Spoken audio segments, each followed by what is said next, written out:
Viewers welcome back on program. So viewers and वाले section में गलबात करन जा रहे हैं कि व्यूअर्स जिस तरह कि आप सब जानते हैं कि जी सिख कौम है शहीदों की कौम है।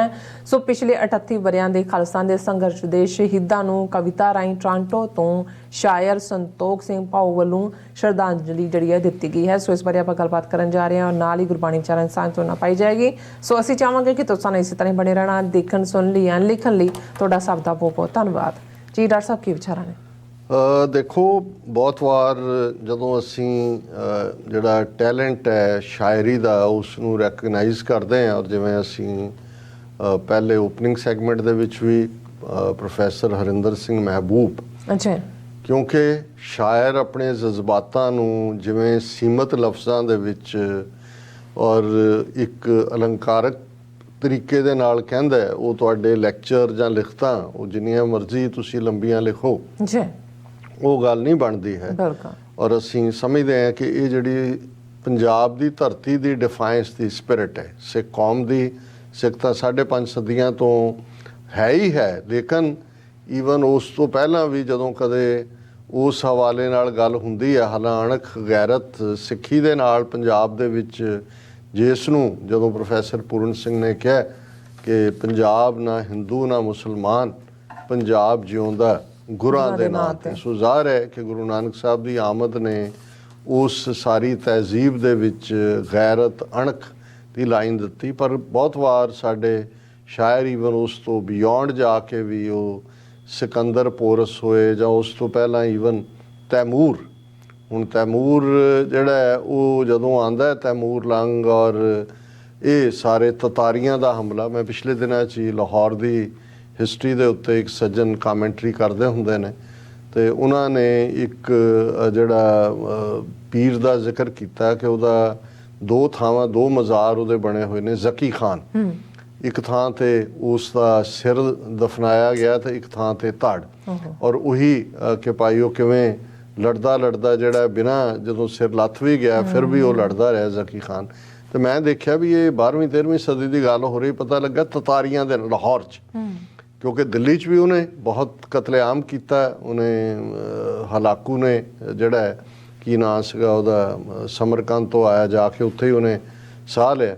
ਤਤਾਰੀਏ ਉਹਨਾਂ ਨੂੰ ਹੀ ਤਤਾਰੀਆਂ ਦਾ ਲਾਹੌਰ 'ਚ ਹਰ ਗਲੀ ਕੂਚੇ 'ਚ ਲੜਾਈ ਹੋਈ ਔਰ ਇਹ ਜਿਹੜਾ ਸਿਰ ਕਿਤੇ ਤਲੀ ਕਿਤੇ ਜਾਂ ਸਿਰ ਤਲੀ 'ਤੇ ਰੱਖ ਕੇ ਲੜਨਾ। ਹੁਣ ਇਹ ਗੈਰਤ ਪੰਜਾਬ ਦੇ ਨਾਲ ਜੁੜਦੀ ਹੈ ਔਰ ਭਾਊ ਸੰਤੋਖ ਸਿੰਘ ਜਿਹੜੇ ਪੂਰੇ ਜਜ਼ਬਿਆਂ ਦੇ ਨਾਲ ਲੈਸ ਨੇ, ਉਹਨਾਂ ਨੇ ਪੰਜਾਬ ਦੀ ਔਰ ਸਿੱਖ ਕੌਮ ਦੀ ਡਿਫਾਈਨਸ, ਖਾਸ ਤੌਰ 'ਤੇ ਆ ਜਦੋਂ ਖਾਲਿਸਤਾਨ ਦੇ ਲਈ ਸਿੱਖ ਕੌਮ ਜੂਝ ਰਹੀ ਹੈ ਉਸ ਦੇ ਉੱਤੇ ਇੱਕ ਨਜ਼ਮ ਭੇਜੀ ਹੈ। ਚੜ੍ਹ ਕੇ ਸਿਕੰਦਰ ਪੰਜਾਬ ਇੱਕ ਵਾਰ ਆਇਆ, ਅੱਗੋਂ ਪੋਰਸ ਨੇ ਮੂੰਹ ਮੋੜ ਦਿੱਤਾ, ਕੁੱਟ ਖਾ ਕੇ ਪਿੱਛੇ ਭੱਜ ਗਿਆ, ਅਸੀਂ ਜਿੱਤ ਗਏ ਉਹ ਵੀ ਹਾਰ ਗਿਆ। ਤੈਮੂਰ ਖਾਂ ਪੰਜਾਬ 'ਤੇ ਫੇਰ ਆਇਆ, ਅਸੀਂ ਲੜੇ ਵੀ ਤੇ ਅਸੀਂ ਮਰੇ ਵੀ, ਇਹ ਲਾਹੌਰ ਦੀ ਗੱਲ ਜ਼ਿਆਦਾ ਹੈ, ਤੇ ਕੱਢ ਦਿੱਤੇ ਅਸੀਂ ਦੇਸ਼ ਪੰਜਾਬ ਵਿੱਚੋਂ, ਅਸੀਂ ਜਿੱਤ ਗਏ ਉਹ ਵੀ ਹਾਰ ਗਿਆ। ਵਾਰੀ ਆਈ ਗਜ਼ਨੀ ਅਬਦਾਲੀਆਂ ਦੀ, ਉਹ ਵੀ ਝਾੜ ਦਿੱਤੇ ਨਾਲੇ ਝੰਬ ਦਿੱਤੇ, ਛੱਡ ਭੱਜ ਗਏ ਉਹ ਵੀ ਪੰਜਾਬ ਵਿੱਚੋਂ, ਅਸੀਂ ਜਿੱਤ ਗਏ ਉਹ ਵੀ ਹਾਰ ਗਿਆ। ਦਰਬਾਰ ਵਿੱਚ ਆਇਆ ਮੱਸਾ ਰੰਗੜ ਬਣ ਕੇ, ਨੰਗਾ ਨਾਚ ਪੀਣ ਸ਼ਰਾਬ ਲੱਗਾ, ਨਾਲੇ ਝਟਕ ਦਿੱਤੇ ਤੇ ਗੱਡੀ ਚਾੜ ਦਿੱਤੇ, ਅਸੀਂ ਜਿੱਤ ਗਏ ਉਹ ਵੀ ਹਾਰ ਗਿਆ।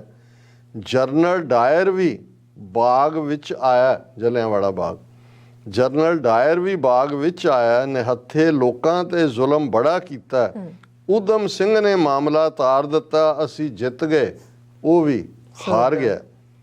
ਇੰਦਰਾ ਗਾਂਧੀ ਆਈ ਤੇ ਵੈਦਿਆ ਜਰਨਲ ਆਇਆ, ਬੜਾ ਕਹਿਰ ਤੇ ਬੜਾ ਜ਼ੁਲਮ ਢਾਇਆ, ਗੱਡੀ ਚਾੜ ਦਿੱਤੀ ਤੇ ਗੱਡੀ ਚਾੜ ਦਿੱਤਾ। ਇੰਦਰਾ ਗਾਂਧੀ ਆਈ ਤੇ ਵੈਦਿਆ ਜਰਨਲ ਆਇਆ, ਬੜਾ ਕਹਿਰ ਤੇ ਬੜਾ ਜ਼ੁਲਮ ਢਾਇਆ, ਗੱਡੀ ਚਾੜ ਦਿੱਤੀ ਤੇ ਗੱਡੀ ਚਾੜ ਦਿੱਤਾ, ਅਸੀਂ ਜਿੱਤ ਗਏ ਉਹ ਵੀ ਹਾਰ ਗਿਆ। ਹੁਣ ਵੀ ਜ਼ੋਰ ਲਾ ਲੈ ਜਿਹੜਾ ਲੱਗਦਾ ਹੈ, ਇਹ ਹੈ ਵਾਰਨਿੰਗ ਔਰ ਵੰਗਾਰ।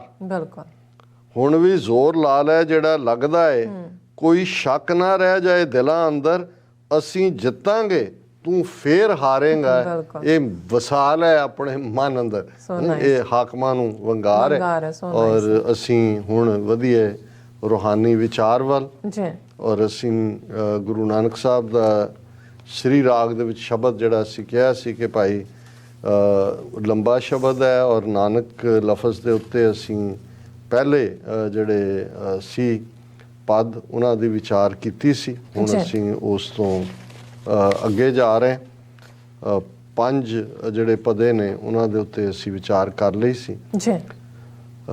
ਇਹੋ ਜਗਤ ਭਰਮ ਭੁਲਾਇਆ, ਆਪੋਂ ਤੁਧ ਖੁਆਇਆ, ਪ੍ਰਤਾਪ ਲੱਗਾ ਦੁਹਾਗਣੀ, ਭਾਗ ਜਿਨ੍ਹਾਂ ਕੇ ਨਾਹੇ ਜਿਉ। ਕਿ ਇਹ ਦੁਨੀਆ ਭਰਮ ਦੇ ਵਿੱਚ ਫਸੀ ਹੋਈ ਹੈ, ਭੁਲੇਖਿਆਂ 'ਚ ਫਸੀ ਹੋਈ ਹੈ। ਪਰ ਹੇ ਵਾਹਿਗੁਰੂ, ਇਹ ਕਿਵੇਂ ਹੋ ਸਕਦਾ ਹੈ ਕਿ ਦੁਨੀਆ 'ਚ ਤਾਂ ਕੋਈ ਤੇਰੀ ਮਰਜ਼ੀ ਬਿਨਾਂ ਹੁੰਦਾ ਨਹੀਂ, ਇਹ ਤੇਰੀ ਰਹਿਮਤ ਤੋਂ ਸਖਣੇ ਨੇ, ਪਰ ਲਾਏ ਹੋਏ ਨੇ ਜਿੱਧਰ ਤੂੰ ਲਾਇਆ ਹੋਇਆ। ਇਹੋ ਜਗਤ ਭਰਮ ਭੁਲਾਇਆ, ਆਪੋ ਤੁਧ ਖੁਆਇਆ, ਪ੍ਰਤਾਪ ਲੱਗਾ ਦੁਹਾਗਣੀ, ਭਾਗ ਜਿਨ੍ਹਾਂ ਕੇ ਨਾਹੇ ਜਿਉ। ਕਿ ਭਾਈ ਇਹ ਜਿਨ੍ਹਾਂ ਦੇ ਜਿਹੜੇ ਇਸ ਪਾਸੇ ਲੱਗੇ ਹੋਏ ਨੇ ਉਹ ਦੁਹਾਗਣ ਨੇ, ਮਾਨੋ ਉਹਨਾਂ ਦੀ ਕਿਸਮਤ ਦੇ ਵਿੱਚ ਹੀ ਨਹੀਂ ਹੈ ਕਿ ਉਹਨਾਂ ਨੇ ਤੇਰੀ ਯਾਦ ਦੇ ਵਿੱਚ ਲੱਗਣਾ ਹੈ। ਦੁਹਾਗਣੀ ਕਿਆ ਨਿਸ਼ਾਨੀਆਂ, ਖਸਮੋਂ ਕੁੱਥੀਆਂ, ਫਿਰੈ ਨਿਮਾਣੀਆਂ, ਮੈਲੇ ਵੇਸ ਤੇ ਨਾ ਕਾਮਣੀ, ਦੁਖੀ ਰਹਿਣ ਵਿਹਾਏ ਜੀਓ। ਹੁਣ ਇਹ ਸਵਾਲ ਵੀ ਹੈ ਕਿ ਦੁਹਾਗਣ ਜਿਹੜੀ ਰੱਬ ਨਾਲੋਂ ਟੁੱਟੀ ਹੋਈ ਰੂਹ ਹੈ, ਇਹ ਕੌਣ ਨੇ? ਤੇ ਗੁਰੂ ਸਾਹਿਬ ਨੇ ਕਿਹਾ ਕਿ ਭਾਈ ਜਿਹੜੀਆਂ ਆਪਣੇ ਪਿਆਰੇ ਨਾਲੋਂ, ਵਾਹਿਗੁਰੂ ਨਾਲੋਂ ਵਿਛੜ ਗਈਆਂ, ਉਹਨਾਂ ਤੋਂ ਵਿੱਥ ਹੈ ਜਿਨ੍ਹਾਂ ਦੀ, ਔਰ ਜਿਨ੍ਹਾਂ ਦੇ ਕਰਮ, ਜਿਨ੍ਹਾਂ ਦੇ ਕਰਤੂਤ ਮਾੜੇ ਨੇ, ਮੈਲ ਵੇਸ ਤੇ ਨਾ ਕਾਮਣੀ, ਤੇ ਫਿਰ ਉਹਦਾ ਨਤੀਜਾ ਕੀ ਹੈ? ਦੁਖੀ ਰਹਿਣ ਵਿਹਾਏ ਜੀਓ। ਇਹਨਾਂ ਦੀ ਜਿਹੜੀ ਜ਼ਿੰਦਗੀ ਹੈ ਰਹਿਣ ਵਾਂਗ, ਜਿਵੇਂ ਸੁਹਾਗਣ ਜਿਹੜੀ ਹੈ ਉਸ ਦੀ ਰਹਿਣ ਸੁਖਦਾਈ ਬੀਤਦੀ ਹੈ, ਦੁਹਾਗਣ ਰਾਤ ਭਟਕਦੀ ਹੈ ਆਪਣੇ ਪਿਆਰੇ ਤੋਂ ਬਿਨਾਂ, ਇਵੇਂ ਹੀ ਇਹਨਾਂ ਜਿਹੜੀਆਂ ਟੁੱਟੀਆਂ ਹੋਈਆਂ ਰੂਹਾਂ ਨੇ ਇਹ ਰੱਬ ਦੀ ਯਾਦ ਤੋਂ ਬਿਨਾਂ ਦੁਹਾਗਣਾਂ ਵਾਂਗ ਦੁਖੀ ਹੁੰਦੀਆਂ ਨੇ। ਸੁਹਾਗਣੀ ਕਿਆ ਕਰਮ ਕਮਾਇਆ, ਪੂਰਬ ਲਿਖਿਆ ਫਲ ਪਾਇਆ, ਨਦਰ ਕਰੇ ਕਿ ਆਪਣੀ ਆਪੇ ਲੈ ਮਿਲਾਏ ਜੀਓ।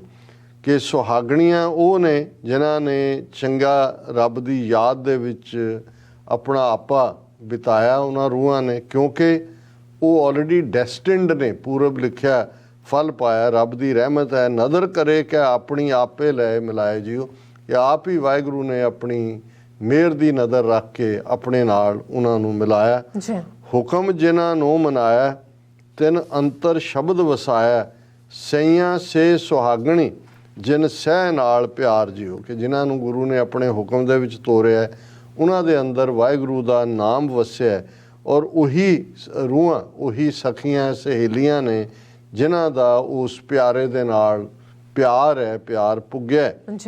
ਜਿਨ੍ਹਾਂ ਭਾਣੇ ਕਾ ਰਸ ਆਇਆ, ਤਿਨ ਵਿੱਚੋਂ ਭਰਮ ਚੁਕਾਇਆ, ਨਾਨਕ ਸਤਿਗੁਰ ਐਸਾ ਜਾਣੀਏ, ਜੋ ਸਭ ਸੇ ਲੈ ਮਿਲਾਏ ਜੀਓ। ਕਿ ਜਿਨ੍ਹਾਂ ਨੂੰ ਉਸ ਵਾਹਿਗੁਰੂ ਦੇ ਪਿਆਰ ਦੇ ਭਾਣੇ ਵਿੱਚ ਰਹਿਣ ਦਾ ਸਬਬ ਮਿਲਿਆ, ਔਰ ਉਹ ਫਿਰ ਭਾਣੇ ਦਾ ਰਸ ਕੀ ਹੈ ਉਹ ਉਹਨਾਂ ਰੂਹਾਂ ਨੇ ਮਾਣਿਆ। ਜਿਨ੍ਹਾਂ ਭਾਣੇ ਕਾ ਰਸ ਆਇਆ, ਤਿੰਨ ਵਿੱਚੋਂ ਭਰਮ ਚੁਕਾਇਆ, ਉਹਨਾਂ ਦੇ ਅੰਦਰੋਂ ਭਰਮ, ਦੁਬਿਧਾ, ਦੋਗਲਾਪਨ, ਡਾਈਕੋਟਮੀ ਇਹ ਖਤਮ ਹੋਈ। ਨਾਨਕ ਸਤਿਗੁਰ ਐਸਾ ਜਾਣੀਏ, ਜੋ ਸਭ ਸੇ ਲੈ ਮਿਲਾਏ ਜੀਓ। ਤੇ ਗੁਰੂ ਨਾਨਕ ਸਾਹਿਬ ਫਰਮਾਉਂਦੇ ਨੇ ਕਿ ਸਤਿਗੁਰੂ ਦੀ ਪਰਖ ਹੀ ਇਹ ਹੈ, ਪਛਾਣ ਹੀ ਇਹ ਹੈ, ਜਿਹੜਾ ਉਹਨਾਂ ਟੁੱਟੀਆਂ ਰੂਹਾਂ ਨੂੰ, ਵਿਛੜੀਆਂ ਰੂਹਾਂ ਨੂੰ, ਦੁਹਾਗਣਾਂ ਨੂੰ ਸੁਹਾਗਣ ਬਣਾ ਦੇ। ਔਰ ਇੱਥੇ ਹੀ ਅਸੀਂ ਇਸ ਦੀ ਸਮਾਪਤੀ ਕਰਦੇ ਜੀ। ਡਾਕਟਰ ਸਾਹਿਬ ਤੁਹਾਡਾ ਬਹੁਤ ਬਹੁਤ ਸ਼ੁਕਰੀਆ, ਤੁਸੀਂ ਅੱਜ ਦੇ ਐਵੇਂ ਸ਼ੋ ਤੇ ਅੱਜ ਦਾ ਵਿਚਾਰ ਸਾਡੇ ਦਰਸ਼ਕਾਂ ਨਾਲ ਸਾਂਝਾ ਕੀਤਾ। ਇਸ ਵਿੱਚ ਆਪਣੇ ਵਿਊਅਰਸ ਕੋਲ ਨੇ ਇਜਾਜ਼ਤ। ਵਿਊਅਰਸ, ਸਾਡੇ ਪ੍ਰੋਗਰਾਮ ਦਾ ਸਮਾਂ ਇੱਥੇ ਸਮਾਪਤ ਹੁੰਦਾ। ਤੁਸੀਂ ਆਪਣੇ ਰਾਏ ਤੇ ਸੁਝਾਅ ਸਾਨੂੰ ਭੇਜਣਾ ਭੁੱਲਣਾ ਸਾਡੇ ਇਸ ਪਤੇ ਤੇ sos@tv84.tv ਤੇ। ਅਸੀਂ ਆਪਣਾ ਪ੍ਰੋਗਰਾਮ ਲੈ ਕੇ ਫਿਰ ਦੁਬਾਰਾ ਤੁਹਾਡੇ ਸਾਹਮਣੇ ਹੋਵਾਂਗੇ। ਤਦ ਤੱਕ ਲਈ ਮੈਨੂੰ ਤੇ ਆਪਣਾ ਸੁਣਾ ਗਿਆ ਦੋ। ਦੇਖਦੇ ਰਹੋ TV84। ਬੁਲਾ ਦਿਓ ਫਤਿਹ। ਵਾਹਿਗੁਰੂ ਜੀ ਕਾ ਖਾਲਸਾ, ਵਾਹਿਗੁਰੂ ਜੀ ਕੀ ਫਤਿਹ। ਰੱਬ ਰਾਖਾ।